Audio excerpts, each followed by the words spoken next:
Okay, so full disclosure, this one's going to be a bit of a longer one. Um, it's one of the fairy tales series, which is basically where we mess around with fairy stories for a bit of a laugh. Um, Trigger warnings: you've got murder, um, human trafficking, good bit of death, but otherwise it should be alright. I know. It's based on Pinocchio, and it's called Real Boy. So here goes. Wooden boy, wooden heart, son of a killer, not a great start. Running errands just a ploy, smuggling jewels for a father, paid for in blood, surprised en route by fairy godmother, naively presumed that she was good.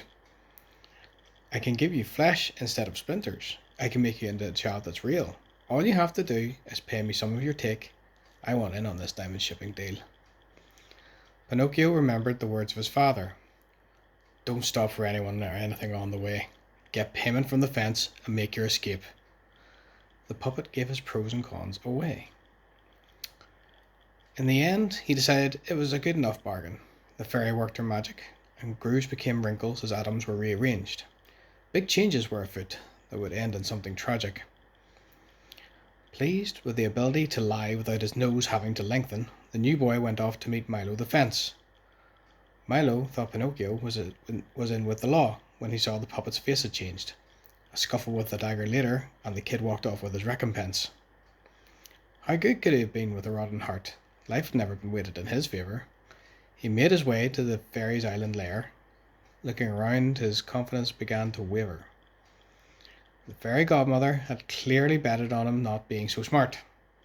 He saw the souls locked and caged. Pinocchio was told he could either be a mule or spend his life locked in there. A magical collar was fitted, and against his fate he raged. Those who didn't meet the fairy's standards were sold. It seems she trafficked in more than one trade. Pinocchio held his head in his hands, and it came to him, and a plan for freedom was made. This rotten heart would defeat one made of ice. He made his rounds, but committed small crimes on the way. It took a while, but soon the law found its place in his plans. His newly made fingerprints gave the police a trail to save the day. The law lay in wait for the clumsy thief to make his journey home. Following behind, unknowing they were being led. The operation, they discovered, had passion override reason. Though many thugs were arrested, the fairy was shot dead. Her island operation was supported by magic alone. The whole place quickly crumbled. As for survivors, there would be but one. Pinocchio, unshackled, but reverted back to puppet form, was suitably humbled. Now floating on the waves in a sea of screams, the puppet boy feared he would never see land and felt ready to cry. His worries were shelved when he spotted a god of the sea rising. It seemed the fairy had a contingency planned in case things went awry. A whale surfaced, the size of which could only be fathomed in wild streams. Monstro! Swallower of fleets, death from the deep. He had come to swallow the evidence in an insane act of cleansing. Screaming swimmers stopped to turn and weep. Pinocchio was glad then of his regained wooden state, for a human mind would surely have, and did go, quite mad. The survivors of the island collapse thrashed in desperation. The maw of the void opened before them, and they accepted that things were fatally bad.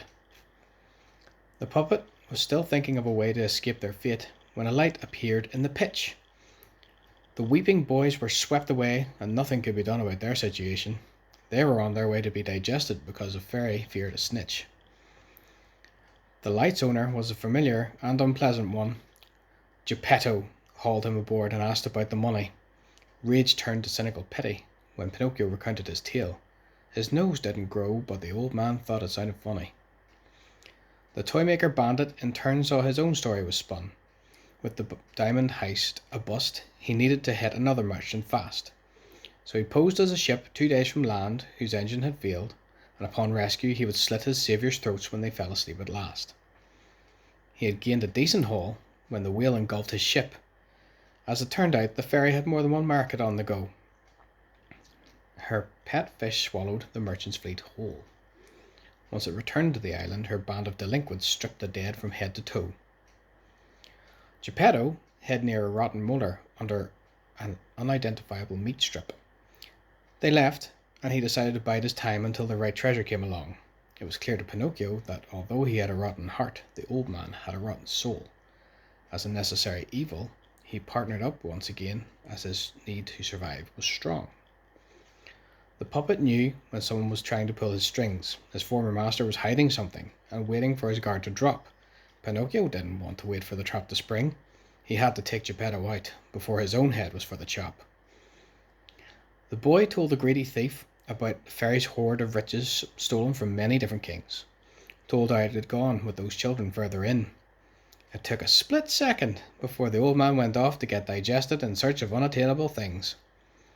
Checking the actual treasure in Geppetto's boat was still secure, he felt no remorse over the passive murderous sin. All the adults in his life were full of empty promises and bile. He loaded up the hold with anything else he could find and set course for the exit. However, the small steamboat was running out of fuel. There would have to be sacrifices if he was going to make it. One leg later, and he had a serviceable wood pile. The smoke made Monstro sneeze. Pinocchio was pushed out along with some of the ships and the bodies of fellow mules, finally headed for freedom and away from the rancid breeze. A month passed, and a new thieves' guild was on the lips of the underground. Tales of a floating pirate city lashed to a whale, a captain mostly peg with a golden leg, and a crew with a diverse range of skills and a strong drive. Their plans almost never fail.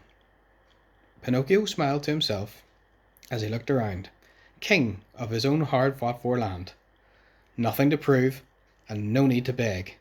The wooden boy become a wooden man.